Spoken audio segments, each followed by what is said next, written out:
think the Attorney General was very shocked and was very happy to hear from these three amazing, survivor leaders.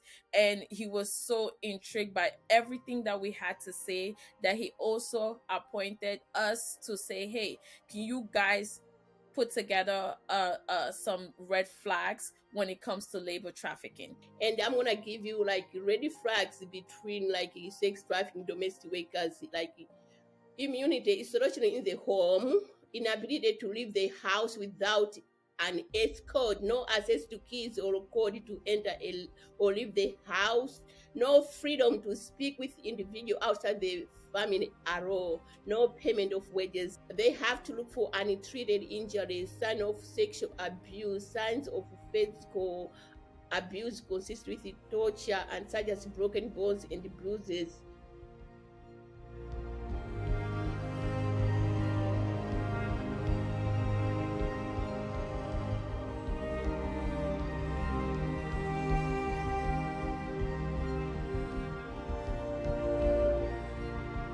I'm honored to be here today to testify about the oversight of federal effort to combat human trafficking. In communities across the United States of America and throughout the world, tens of millions of people are exploited in forced labor. Labor trafficking is a heinous crime that inflicts lasting physical, psychological, emotional, and financial harm on its victims. I'm a survivor of labor trafficking. I will share with you today how the U.S. government can be part of the solution.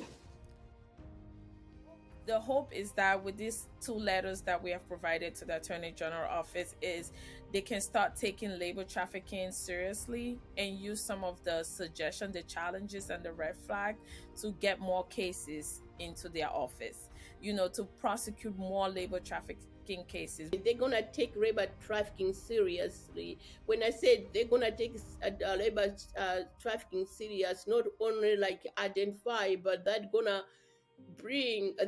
hold those traffickers accountable, including get those money and give them to the hands of the survivors who deserve them.